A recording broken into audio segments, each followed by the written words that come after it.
as well as development partners coming in at a later point in time, but it has to be solutions by Nigerians driven for Nigeria. This cannot be an outside issue. These solutions can be found in Nigeria by Nigerians for Nigerians, and that is what we are looking for. So now we are looking at the government providing innovative services and jobs created by the private sector. We can pump a bit more cash in the economy, and we do some human rights protection monitoring, and that would be something that we would call sustainable programming. Now look at the numbers here. We're looking at forced displacement, and this goes back to what Jeffrey Sachs has said. What Jeffrey Sachs has said is that the situation is getting untenable, it's getting worse. When we look at displacement in Nigeria, it's getting worse, gradually getting worse across all the states. It is not getting any better, and at some point in time we need to ask ourselves, when are we going to reverse the trend? And here we are now. We're going to focus on 10 different states for the first year, and at some point in time we will discuss our relationship that we are starting off in Katsina with TGI Group. And these are discussions that started just a couple of months ago, and we are moving towards pumping in around $1 million just this year, in the next 3-4 months, to create jobs with the private sector in communities that are displaced. There will be a gender dimension to this. There would be an issue of climate change in this issue. So there are innovations that we are seeking, but we are not the right people. And what we are here to seek is your ideas, your support to see what else we can do to create jobs. So that is basically what we're here to do. And this is the state of displacement in this country. Thank you so much. Thank you very, very much for giving us the overview. And I have to, alongside you, echo the words of Jeffrey Sachs when he said, we have to plan.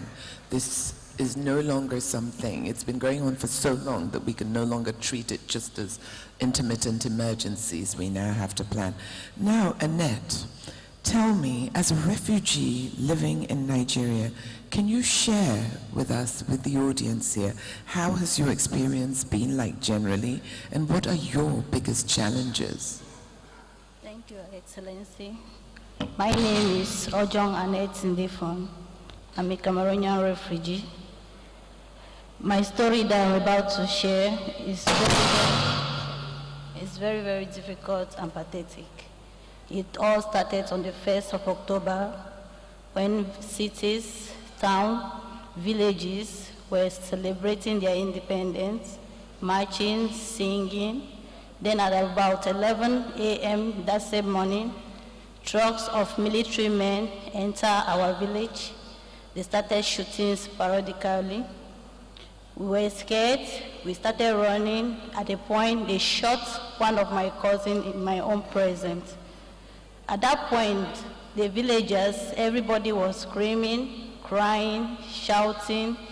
Youth were captured, tortured, and everybody was just scared.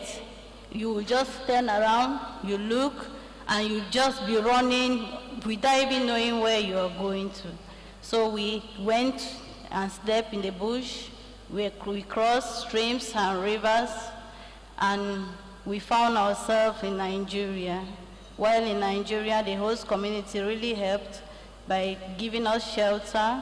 They clothed us, they feed us, and me and some of my peers, we opted to come to Calabar, where I'm living presently.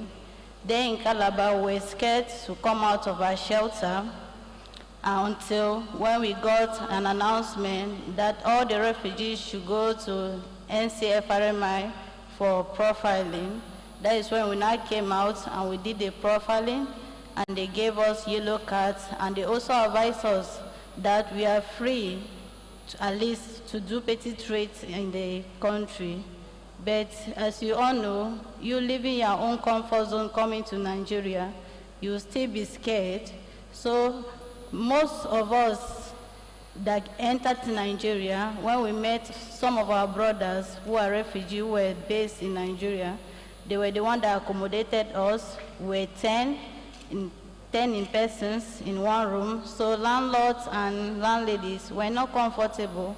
Some of them were complaining that their soccer will soon be full, and, and we didn't have any choice than to look for another way around. Some went through Boki, Egoja, Ikom, Benue, Taraba, while some of us came through Calabar and Akwa Ibom. After the profiling, NCFRMI gave us clothing, foodstuff, and utensil. And that was a very good one. Then much later,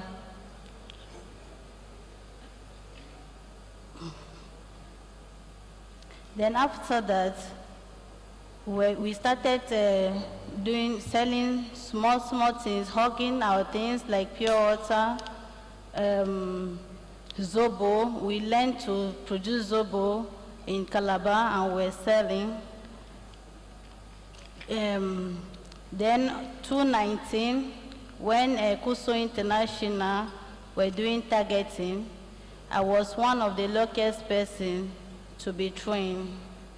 I was trained on catering. They have so many vocations, like livelihoods, such as catering, tailoring, hairdressing, farming, and shoemaking, etc. So me, I was personally trained on catering. I went for entrepreneurship for 5 days, and later went for technical training for 3 months. Here I am today, with the startup pack supported by KUSU.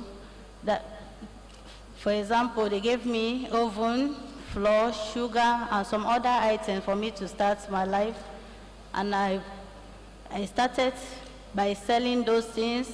And I was also privileged for Caritas to also assist me to find a place at St. Patrick Parish for me to be selling my products there.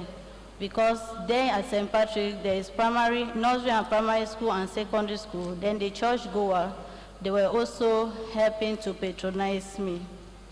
Thank you.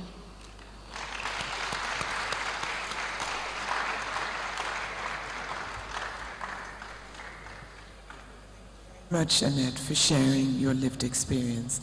And I'm sure that as we were all listening, her lived experience and her life story actually in a way highlights the challenges and the opportunities for collaboration and inclusion of forcibly displaced person into the local economies and into the social programs of civil society organizations, host communities, and even, as she so tacitly described, the church communities that gave her the opportunities to work.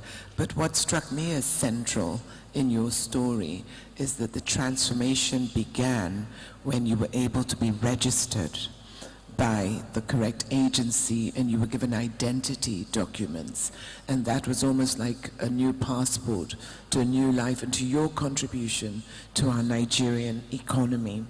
Now, if I could please ask Mr. Farouk Gomel, Vice President of TGI Group, how do you see businesses like TGI deploying your operational advantages to provide sustainable solutions to forced displacement challenges in Nigeria? And what other innovative ways can Nigerian businesses support the government in solving this challenge? Thank you very much. Thank you very much, and good morning to everyone. The story we just heard is not uncommon, and what struck me from what she said is the fact that it happened in less than 12 hours. Her entire life, as she knew it, was destroyed, and a new reality came into existence. And that psychological trauma is one of the key things that is missing in everything we do. And contrary to what Professor Sachs said about we need a plan, I think if there's one thing we have in this country, it's plans. We have too many plans. Every single thing you touch, there's a plan for it. The problem we've always had is implementation. We have the structures, we have the channels, we have the agencies, we have the avenues, but we struggle to implement. And so when you cannot implement a plan, it becomes obsolete. And when you implement it wrongly, it becomes detrimental. It actually creates worse. It makes things worse. It makes lives worse. Who is TGI? We are Tropical General Investments. And why we are active in this program is because you probably do not know us, but we are one of the biggest private companies in Nigeria. And it's very likely that in your homes today, there is a product that you consume that is from us. We are one of the biggest food suppliers. We're the biggest rice millers, vegetable oil, seasoning cubes, sanitizers, you name it, we're in it. And we employ over 25,000 people. And why do we exist, or why are we involved in the internally displaced argument or debate? Simply because our raw materials comes from rural areas. We actually buy them from villages, from towns.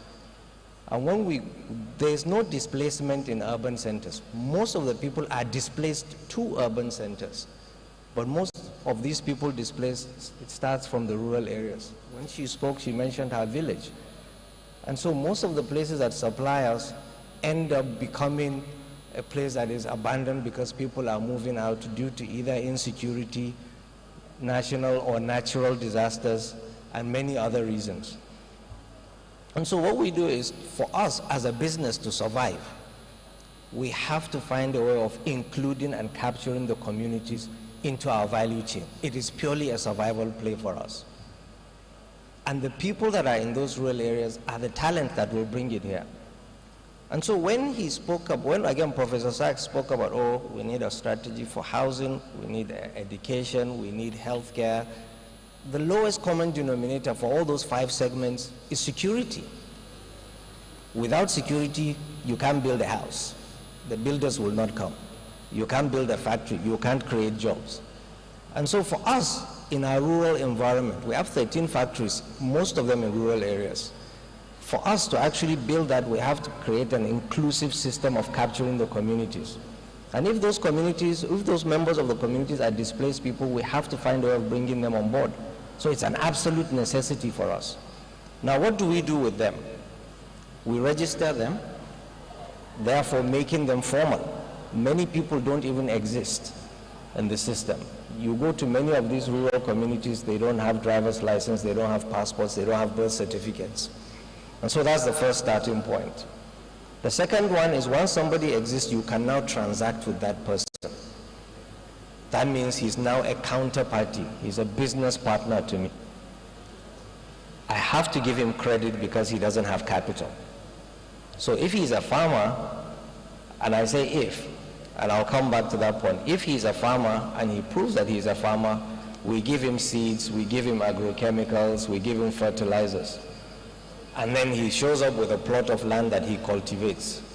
And then we now send an extension worker to go and monitor his activities. If he's not a farmer and he's willing to farm,